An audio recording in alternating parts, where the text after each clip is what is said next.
आज ज्या प्रकारचा हा मोर्चा निघाला तुमच्यापर्यंत ही भावना पोहोचली? मराठी माणसाच्या मनात काय असंतोष आहे, खदखद आहे, आग्यामोहोळ बाहेर पडावा तसा आज मराठी माणूस बाहेर पडला. हा पडला की पाडला गेला? काय गरज होती की या मोर्चाला परवानगी नाकारणं? नाही, विलासराव, या चर्चेमध्ये सर्वप्रथम मला सुनील शुक्लांना एक गोष्ट सांगायची आहे. शुक्लाजी, देशामध्ये प्रत्येक भाग सगळ्यांचा असला तरी महाराष्ट्रामध्ये आपण मराठीचा सन्मान केला पाहिजे. आणि मला एक सांगायचं आहे की ठीक आहे, तुमच्याकडे तुमच्या उपजीविकेचं साधन असेल, पण जे लाखो परप्रांतीय महाराष्ट्रामध्ये उपजीविका करता येतात, तुमच्या अशा वागण्यामुळं त्यांना त्रास होऊ शकतो. आणि ज्या पद्धतीनं आपण बोलतात हे योग्य नाही, हे संसदीय नाही. अशा पद्धतीनं बोलू नये. ज्या पद्धतीनं मीरा रोडमध्ये बाबूलाल चौधरींची जी बॉडी लँग्वेज होती आणि त्या बॉडी लँग्वेजमुळे त्यांना मार खावा लागला, त्यांनी जी उत्तरं दिली त्यांच्यासारखंच तुमचं आहे. मला इथं आपल्याला एक गोष्ट सर्वप्रथम स्पष्ट सांगायची आहे की तुम्हाला राजकारण करायचं असेल, तुम्ही एखादा राजकीय पक्ष जॉईन करा, तिथं काम करा. मनसेमध्ये आहेस का तू? उत्तर शुक्ला, भारतीयांना मारताना कुठे होतात तू? अरे काय वोट करतो का? देताना, अरे वोट देताना तू अरे, समोर येतो, नंतर येतो. उत्तर भारताच्या विरुद्ध बोलतो. विलासराव, वोट विलासराव, पाहिजे तुला? उत्तर भारतीय तुमच्या लोकांचे वोट माणसाला पाहिजे. चर्चेमध्ये बोलवलं तुम्ही. उत्तर भारतीय लोकांचे वोट शुक्ला, पाहिजे. अरे तू मनसेचा शुक्ला. प्रवक्ता आहेस. ठेवला पाहिजे. अरे तू मनसेचा प्रवक्ता आहे. तू मनसेचा प्रवक्ता अरे आहे. तुरीची भाषा करू नका प्लीज. महाराष्ट्राची संस्कृती नाही, आम्ही असं तुला बोलत नाही. रिजनल पार्टी आहे का? तुझं ज्या नॅशनल पद्धतीनं पार्टी आहे. अरे माझ्या तुझं पक्षाची मोदी भूमिका कुठे काय आहे? मांडायची ती मला चांगली माहिती आहे. हो शुक्ला, अरे तुरीची भाषा करू नका, व्यवस्थित बोला.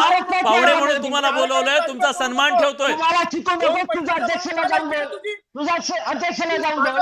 माझी एक विनंती आहे आपल्याला, पाहिजे आमचं. या अशा तुमच्यासारख्या अशा वाचाळवीरांमुळे महाराष्ट्रामध्ये अरे हे तुमच्या असल्या वाचाळवीरांमुळे गरिबांचं नुकसान होतं, भूमिका घेतली, गरिबांना त्रास होतो तुमच्यामुळे. भूमिका घेतली का? अशी भूमिका घेतली राज्य सरकार त्याबद्दल काय तुम्ही म्हणते ठेकेदार आहेत हे का मला त्या मानलं लोकांचे? पाहिजे. पण मी अत्यंत विनम्रपणे आपल्याला सांगतो, या सुनील शुक्लासारख्या असंसदीय माणसाला चर्चेमध्ये आपण बोलू नका. माझी विनंती आहे, यांचा आवाज बंद लोकांना करा. मारण करायचं.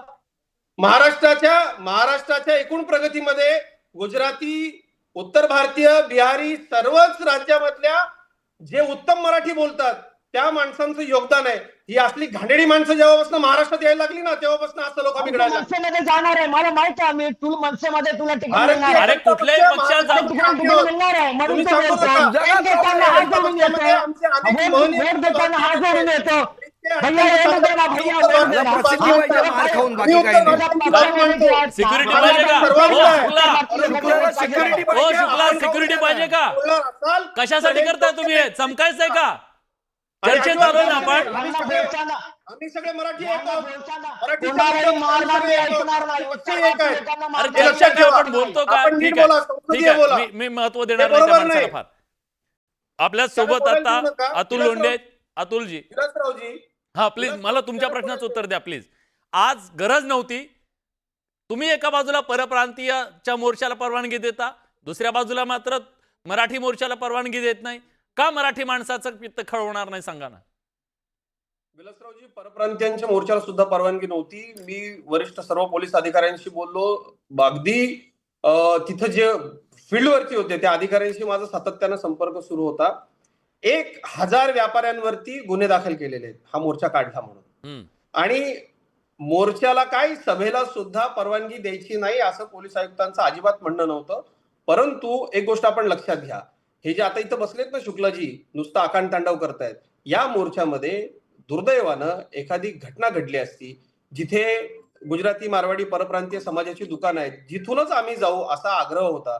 पोलिसांचं म्हणणं फक्त इतकं होतं की आपण रूट ठरवा आणि त्या रूटनं आपला कार्यक्रम होऊ देत. शेवटपर्यंत तो रूट ठरला नाही. परवानगी त्या मोर्चाला सुद्धा नव्हती. त्या मोर्चामध्ये सहभागी झालेल्या जवळपास 800, म्हणजे मी माहिती घेईपर्यंत 800 ते 1000 लोकांवरती गुन्हा पोलिसांनी दाखल केलेला आहे.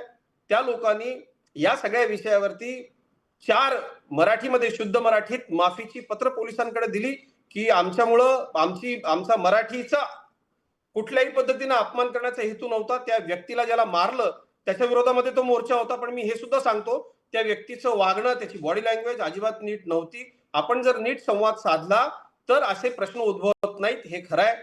मीरा रोड परिसरामध्ये उत्तर भारतीय नगरसेवकांची, परप्रांतीयांची संख्या तिथं जास्त आहे.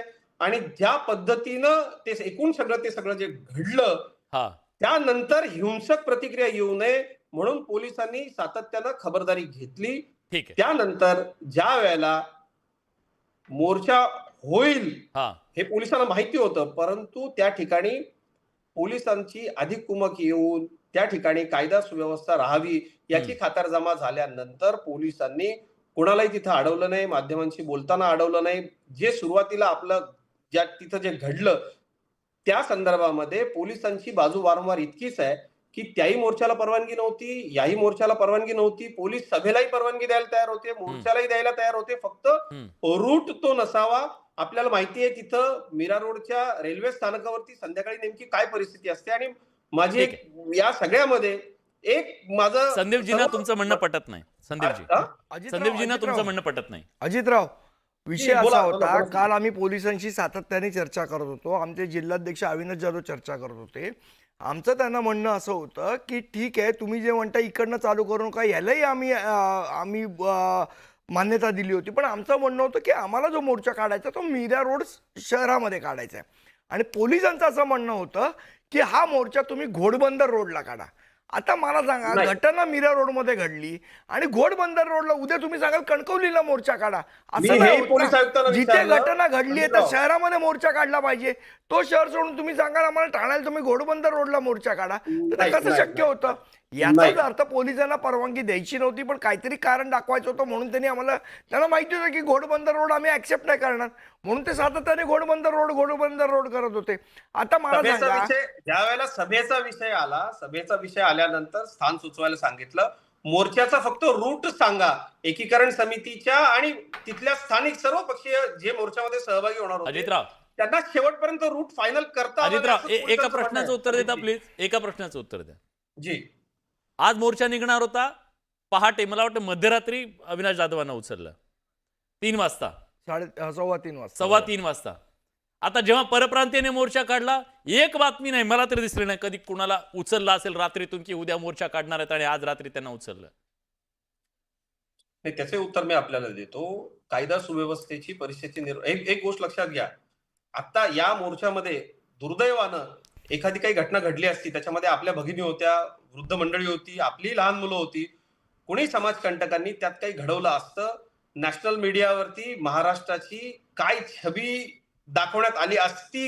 विलासरावजी, आपल्याही हिंदी चॅनलवरती काय सुरू आहे. आणि मी खरंच याबद्दल जाहीर नाराजी व्यक्त करतो. एकाच मालकाचे 2 चॅनल, परंतु दोन्ही ठिकाणी वृत्तांकन वेगळं वेगळं आहे. ज्या पद्धतीनं राज्य सरकारने पोलिसांनी यामध्ये खबरदारी घ्यायला पाहिजे होती ती घेतली. मला असं वाटतं मोर्चा ठीक आहे. झालेला आहे. आणि मला त्यानंतर पोलिसांच्या अतुलजी पटणार आहे हे? वागणुकीबद्दल असेल, अतुलजी पोलिसांनी ज्या हे पद्धतीनं पटतंय का? हे मोर्चेकऱ्यांशी कारण म्हणून दिली नाही संवाद परवानगी साधण्याचा असं ते आटोकाट म्हणतायत. प्रयत्न केला. त्याबद्दल जरी मी मात्र त्या मीरा रोडच्या पोलिसांचं ठीक आहे, कौतुक करतो. त्याला अतुलजींचं धन्यवाद काय म्हणणं ऐकूया प्लीज. अतुल